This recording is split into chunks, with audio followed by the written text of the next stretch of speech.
We have a special Boy Scout who joined the scouting program a couple of years ago, and he would like to share his journey with you. Please welcome Alan Alvarez.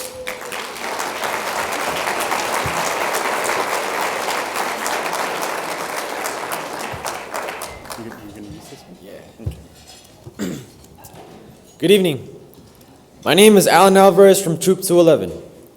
I am a 16-year-old bilingual Latino, born in Denver, but raised in Commerce City. This year is my third consecutive year calling the flag ceremony for Vale La Pena, and as always, it's a great honor. Growing up, whenever I go to the city, I always saw huge billboards with images of boys having so much fun. They were rock climbing, canoeing, and camping. I want to do that, I told myself. At the time, I did not know what the Boy Scouts were. I was still a chamaco, a little boy. But nonetheless, that didn't stop me from telling my parents. When I was 11, something unbelievable happened. The Knights of Columbus brought the BSA to open up a troop where I live. I was very, very happy. I signed up immediately without hesitation. After giving my parent the registration money for the fees, I thought to myself, ojalá valga la pena. I hope this is worth it. And boy, I did not know I was in for the ride of my life. August 10th of 2010, the day had finally arrived, and it was time for my first troop meeting. I was issued my very first uniform and handbook. It was at that time that I first heard and learned the Scout oath and law, the words that would define my character and who I am as a person today. That same day, my dad gave me a very special gift, my very first pocket knife. It was a Smith & Wesson pocket knife. Ready with my 10 essentials and my pocket knife, I was only about to get a taste of what I was in for. My first summer camp was in 2012 at Camp Chris Dobbins in Peaceful Valley. That year, I shot a gun for the first time, saw an owl for the first time, and saved a group of scouts during a massive storm for the first time. Visibility was very poor. We could only see a couple feet in front of us. The adrenaline rush I was having had made me forget that I was freezing. Halfway to the dining hall, one of the scouts in the group stepped on a wet log and twisted his ankle. No puede estar pasando esto. This can't be happening right now, I said. I picked him up and used the fireman's carry on him. As we finally reached the dining hall, we took the group of boys to the medic. If it wasn't for the skills that I learned in Boy Scouts, that day would have been a disaster. The storm was one of the first challenges in my life. However, this was small to what I had compared to what I have overcome recently. After reaching first class, my parents got divorced, and just recently, my mom was diagnosed with breast cancer. My older sister had moved out and was on college, Colorado State University, while this was all happening. I encountered my next real challenge. My little sister needed a new role model to look up to. So, to provide that, I had to mature faster. So I pushed myself to be strong, never give up, be a rock, and succeed at everything I was doing. There were many desafíos, or challenges, that life could throw at you. Many battles to fight, and mountains to climb. To fellow scouts who are having a difficult time, keep your head up. I thank God and the Boy Scouts of America for helping me become a man and always being prepared. As I get ready for my next challenge, college, I won't be stressing because I know I'll be fine. The Air Force Academy has been a school I've always dreamed of going to, and I know I will get the help I need to apply because there's a fighter within me that will stop at nothing to get what he wants. Like every human being, I have thought about quitting multiple times, in Scouts or in pursuing my dream of going to the Air Force Academy. But scouting has taught me not to give up and keep pushing. The pain and struggle is only temporary. That in the end, it's worth it. And scouting is something never letting go of. Vale la pena. It's worth it at the end. I thank all of you for coming tonight and supporting the Boy Scouts.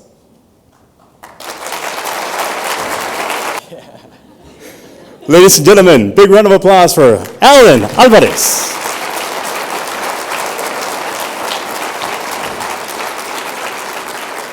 We have a small gift for you on behalf of everyone in this room, and again, felicidades, congratulations. Thank you. Gracias.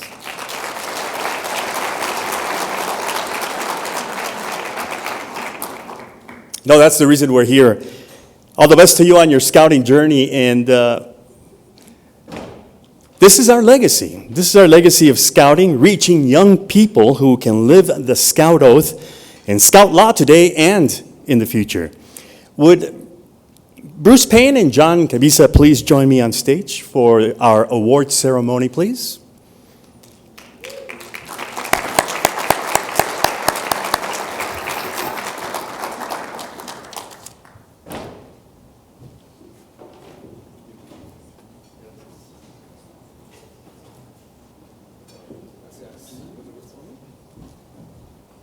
Did you guys hear that Spanish?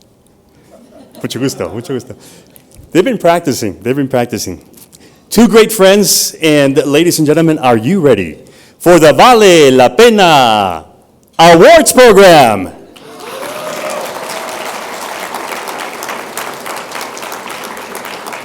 Let us begin honoring those who believe in Vale La Pena. It's worth the effort.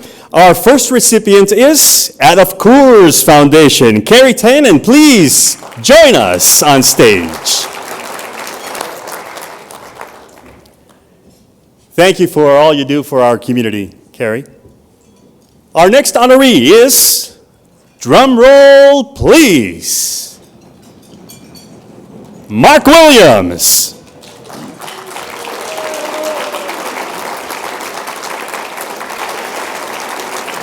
The Denver Area Council is honored and hereby recognizes Mark Williams with the Vale La Pena Award.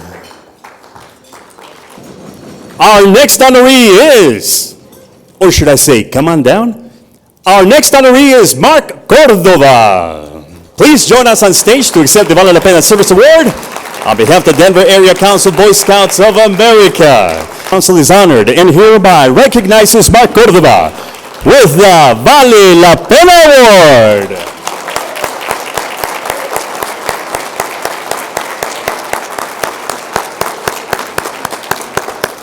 Thank you for all you do for our community, and congratulations, Mark. We're very honored. Thank you, sir. This round of applause. Come on, Colorado, let's hear it.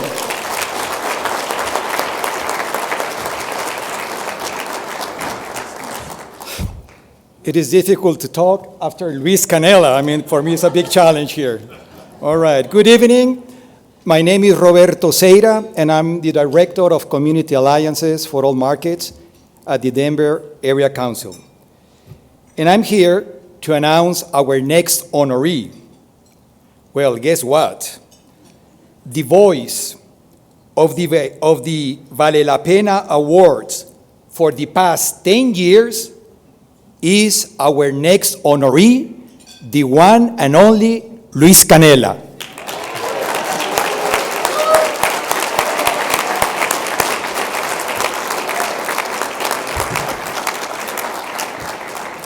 Please join me in recognizing our 2015 Vale La Pena Service Award honorees, Adolf Coors Foundation, Mark Williams, Mark Cordova, and Luis Canela.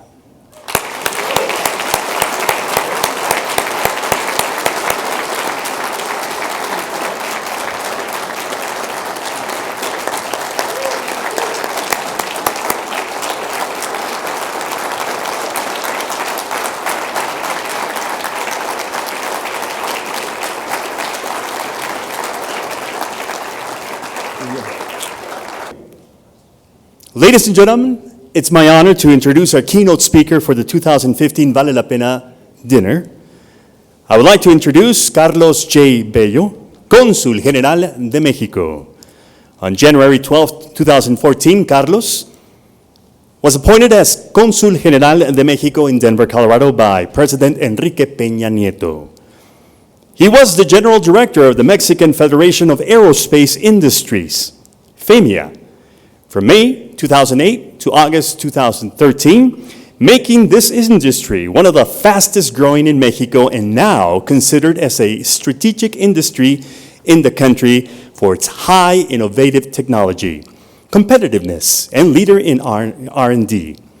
At Banco Mexicano de Comercio Exterior, Bancomex, Mr. Bello was responsible for the foreign investment unit and supervised all the trade commissions of Mexico and North America from 2002 to the year 2008. He also held the position of trade advisor for the Western region of the United States from 1995 to 2002. He was also chief of staff and general coordinator for the Undersecretary of Finance and Public Credit in the Secretary of Finance and Public Credit. Carlo holds a law degree from the National Autonomous University of Mexico and a master's degree in business administration from the University of Texas in Austin. He has been married to Alicia for 44 years, and we're also very glad she's with us this evening. About a big round of applause for Alicia also.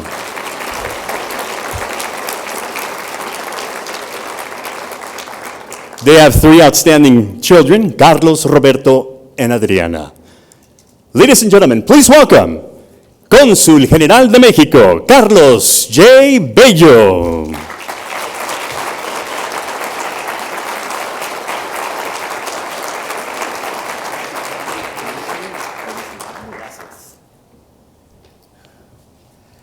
Muy buenas tardes. I don't know why they always make this so high. Anyhow, distinguished members of the Boy Scouts of America, your organization is without a doubt one of the largest value-based youth development organizations in the world. Youth needs guidance at school, and so they do at home. These two are maybe the most important environments where children learn values and form themselves as individuals and citizens. But organizations like the Boy Scouts of America have worked to create yet another space where the youth can learn and put into practice values that are essential for a healthy and cooperative society comprised by citizens.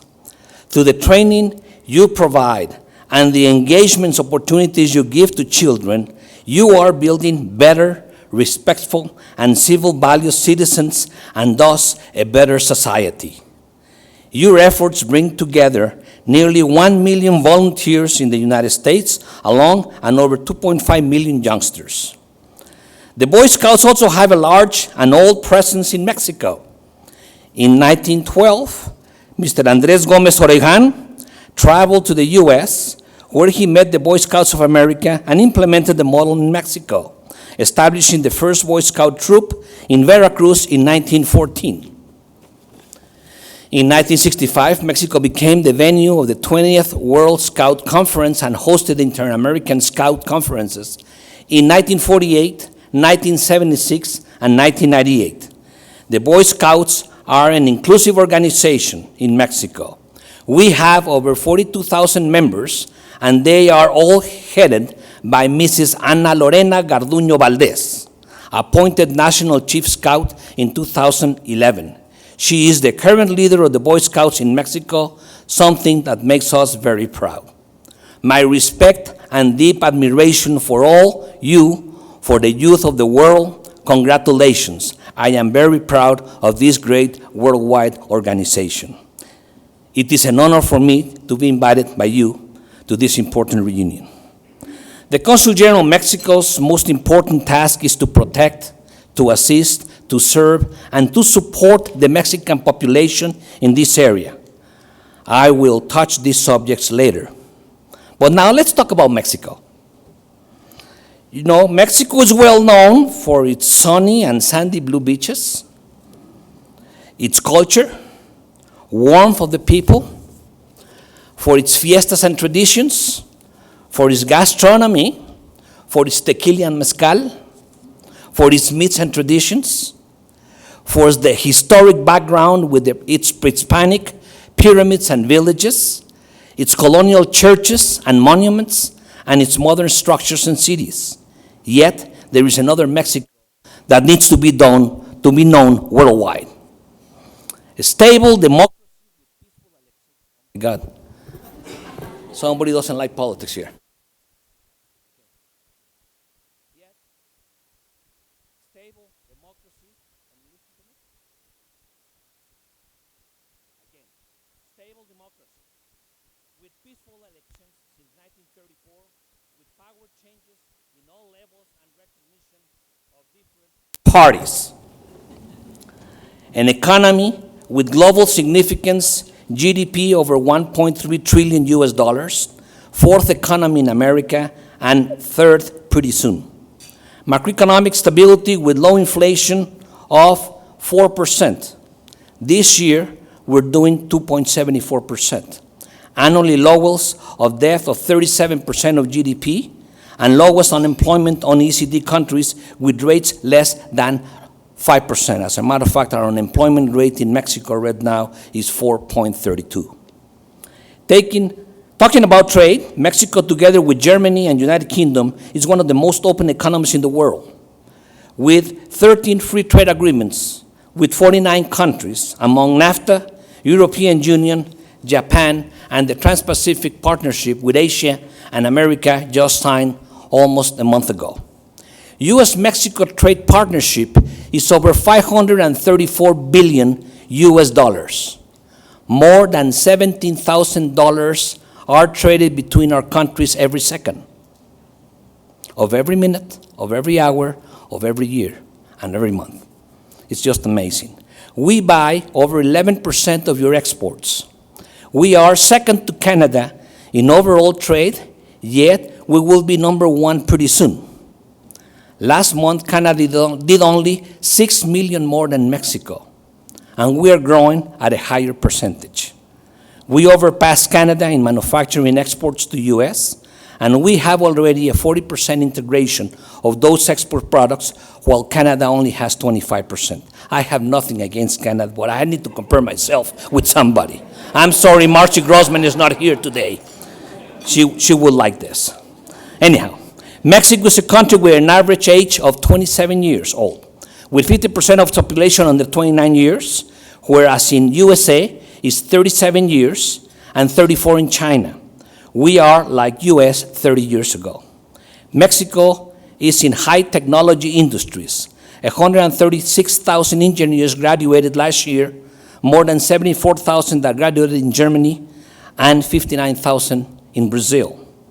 Mexico exports 52% of all the exports of Latin America and imports 48% of all the imports in the same region. Mexico's exports are 80% manufacturing in items. First in TVs, foreign computers, foreign cars worldwide, and first receiver of aerospace foreign direct investment in the last 6 years worldwide. Violence in our country has been reduced to 16 deaths for 100,000 people, much less than what we had before, and now much less than Brazil with more than 21, Colombia with 31, Venezuela with 45, and Cuba with 48, and even lower than some cities in the United States. Last year, Mexico made 11 structural reforms: a labor reform, educational reform, telecommunications reform, economic competitiveness reform, financial reform, fiscal reform, political reform, transparency reform, law of citizen protection reform, national code of criminal procedure reform, and the energy reform. After the elections were won by the PRI party, Mr. Peña Nieto created the Pact for Mexico with all the parties, and they have reached over 95 pacts to transform Mexico. I would like to talk to you today about the activities and functions of a consul office. Many people say that you have consuls here. Yes. As a matter of fact, today I was at luncheon with the Consular Corp. Did you know that Denver has 37 consular representatives here in Denver from 37 different countries. So it's amazing. So in the Consulate of Mexico in Denver, which is one of the first big offices of Mexico opened in the United States back in 1893. The ties between Mexico and Colorado have been rich since then, and through the years, my predecessors, as well as I, intend to do is to strengthen the prosperous relationship between the important state of Colorado and my country. Our Consul General territory consists of all the state of Colorado and the eastern counties of Montana and Wyoming. There are other 3 consulates that report to me here in Colorado, the one in Utah, the one in Idaho, and the one in Nebraska. Within our own jurisdiction, we serve over 1 million Mexican nationals and people of Mexico descendant. Due to the territory it covers and the amount of people we serve, the Consul General of Mexico in Denver is one of the 5 biggest in the Mexican consular network, which is formed by 50 consulates in the United States, and itself the largest network of consulates in the world. The Consul General provides different services to the Mexican community.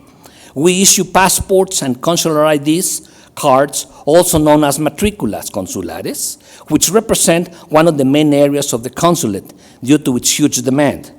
Just to mention you a figure, last year we issued over 95,000 documents and over 150,000 this year.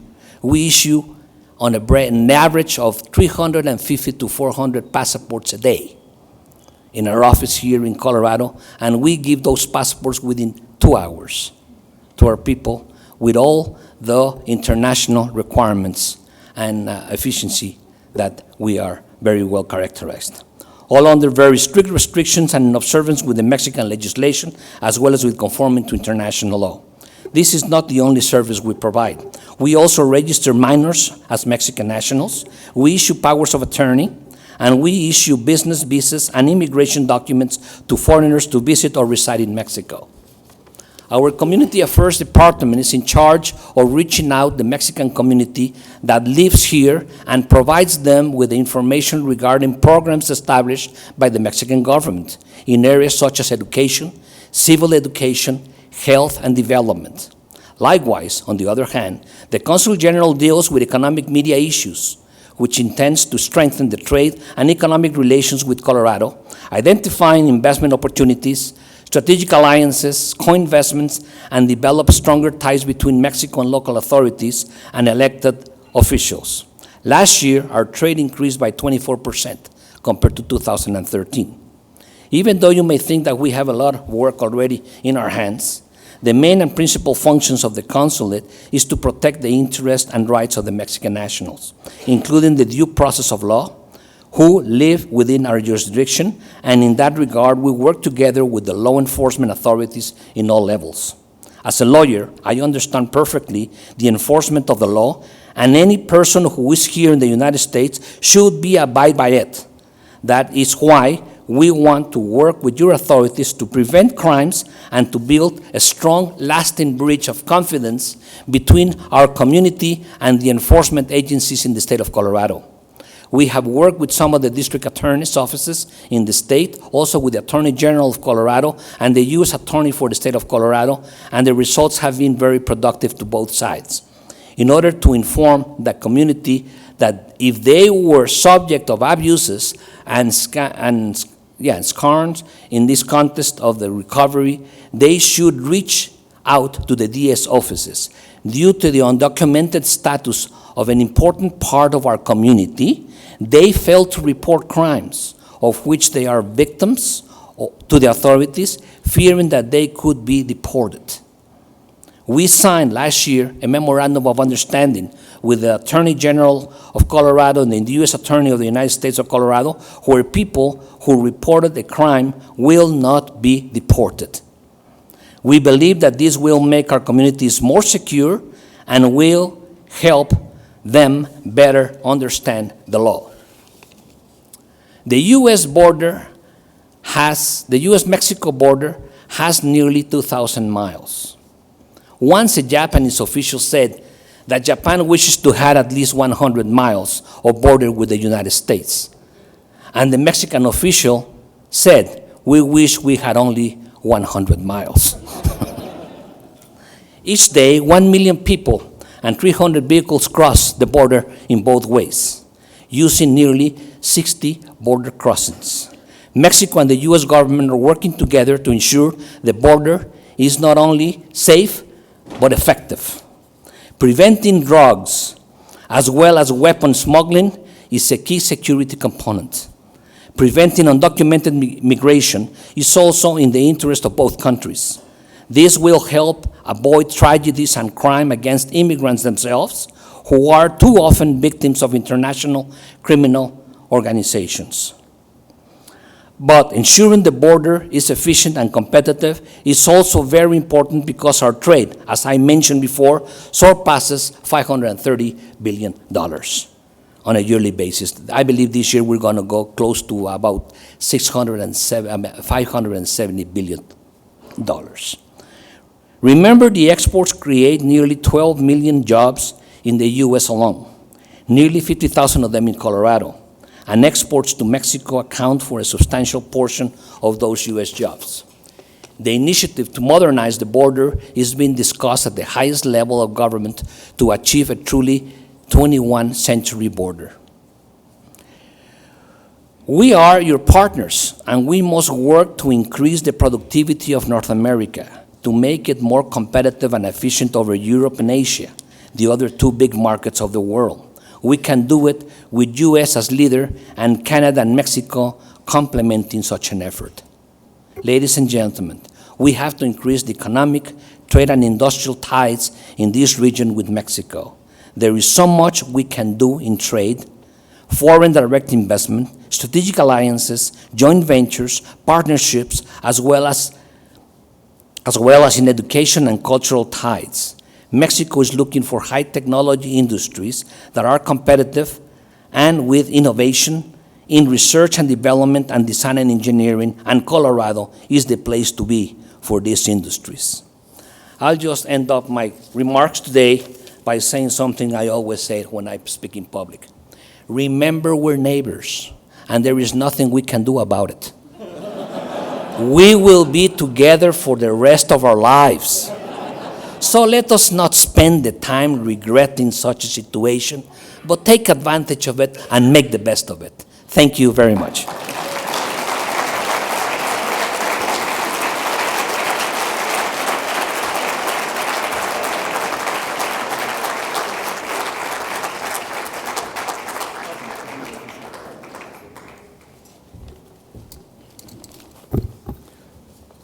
Consul General, we thank you for that wonderful message.